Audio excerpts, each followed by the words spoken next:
আগামী ১৮ তারিখ অর্থাৎ বুধবারে কার্যকর হতে চলেছে নবম জাতীয় পে স্কেল, প্রধান উপদেষ্টা এবং পেনশনারদের ৭০% পেনশন ভাতা ব্যাংকে প্রেরণ।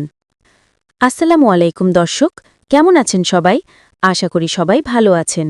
আজকে নবম জাতীয় পে স্কেল নিয়ে পে কমিশনের একটি প্রতিবেদন প্রকাশিত হয়েছে, তাই অনুরোধ করব ভিডিওটি সম্পূর্ণ দেখুন। আপনি যদি আমাদের চ্যানেলে নতুন হয়ে থাকেন তাহলে অনুগ্রহ করে চ্যানেলটি সাবস্ক্রাইব করবেন এবং ভিডিওতে একটি লাইক দিবেন।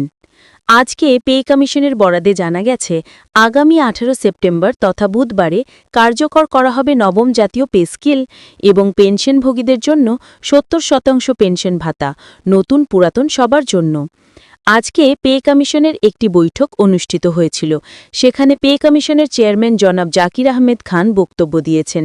তিনি বলেছেন, আমরা যত দ্রুত সম্ভব পে স্কেল বাস্তবায়ন করতে যাচ্ছি। আমরা অনেক দিন যাবৎ সেটির চেষ্টা চালিয়ে গেছি। আসলে একটি বাজেট তো আর ১ বা ২ দিনে বাস্তবায়ন করা সম্ভব না, তাই আমাদের দেরি হয়েছে। আমরা প্রধান উপদেষ্টা বরাবর বহু চিঠি এবং প্রতিবেদন জমা দিয়েছি, সাথে আবার অর্থ মন্ত্রণালয়েও বহু প্রতিবেদন জমা দিয়েছি। এতদিন তারা আমাদের আশ্বাস দিয়েছেন, তবে গতকালকে আমরা একটি চূড়ান্ত প্রতিবেদন জমা দিয়েছি। সেই প্রতিবেদন তারা গ্রহণ করেছেন। অর্থ মন্ত্রণালয় হতে জানানো হয়েছে, আমরা আপনাদের প্রস্তাবে রাজি হয়েছি। আমরা অতি দ্রুত সময়ের মধ্যে আপনাদের দাবির ভিত্তিতে নবম জাতীয় পে স্কেল বাস্তবায়ন করার কাজ শুরু করব। তবে আমাদের একটি বৈঠক অনুষ্ঠিত হবে। সেই বৈঠকটি হবে আগামী ১৮ সেপ্টেম্বর অর্থাৎ বুধবারে দুপুর ২টায় একটি উচ্চ পর্যায়ের বৈঠক অনুষ্ঠিত হবে। সেখানে নবম জাতীয় পে স্কেল সম্পর্কে আলোচনা করা হবে এবং তা বাস্তবায়ন করার তারিখ ঘোষণা করা হবে। অর্থ মন্ত্রণালয় হতে জানানো হয়েছে, নবম জাতীয় পে স্কেল বাস্তবায়ন করতে আমরা ইতিমধ্যে ১২টি গ্রেডে বেতন কাঠামো প্রকাশ করেছি। যারা আগের ৮ থেকে ২০ গ্রেডের মধ্যে ছিলেন তারা এখন কোন গ্রেডে থাকবেন তা নিচের তালিকায় দেওয়া হলো।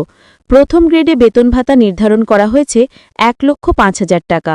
দ্বিতীয় গ্রেডে বেতন ভাতা ৯২,০০০ টাকা বরাদ্দ করা হয়েছে। তৃতীয় গ্রেডে বেতন নির্ধারণ ৮০,০০০ এবং চতুর্থ গ্রেডে বেতন ৭২,৫০০ টাকা নির্ধারণ করা হয়েছে। পঞ্চম গ্রেডে বেতন ৬২,৫০০ টাকা। ষষ্ঠ গ্রেডে বেতন ভাতা ৫২,৫০০ টাকা নির্ধারণ করা হয়েছে। সপ্তম গ্রেডে বেতন ভাতা ৪৩,৫০০ টাকা নির্ধারণ। অষ্টম ও নবম গ্রেড সমন্বয় করে অষ্টম গ্রেডে বেতন নির্ধারণ করা হয়েছে ৩৭,০০০ টাকা। নবম গ্রেডে বেতন নির্ধারণ করা হয়েছে ২৭,০০০ টাকা। গত পে স্কেলের একাদশ ও দ্বাদশ গ্রেড সমন্বয় করে দশম গ্রেডে বেতন নির্ধারণ করা হয়েছে ২৩,০০০ টাকা। ১৩, ১৪, ১৫, ১৬তম গ্রেডগুলোকে একত্রিত করে ১১তম গ্রেডে বেতন ২০,৫০০ নির্ধারণ করা হয়েছে এবং সর্বশেষ বাকি ৪টি গ্রেড সমন্বয় করে দ্বাদশতম গ্রেডে বেতন নির্ধারণ ১৮,০০০ টাকা করা হয়েছে, যা গত পে স্কেলের ১০০% হারে বৃদ্ধি পেয়েছে। পেনশনভোগীদের কিন্তু এই নবম জাতীয় পে স্কেলের আওতায় এনে ৭০% পেনশন ভাতা দেওয়া হবে। যারা নতুন পুরাতন পেনশনভোগী আছে তাদের সকলের সমান অধিকার দেওয়া হবে বলে জানানো হয়েছে পে কমিশনের তরফ থেকে। প্রিয় দর্শক, আপনাদের যদি পে স্কেল সম্পর্কে কোনো প্রশ্ন বা দাবি থাকে আমাদের কমেন্ট করে জানাবেন। আমরা তা সরকারের কাছে উপস্থাপন করব ইনশাআল্লাহ।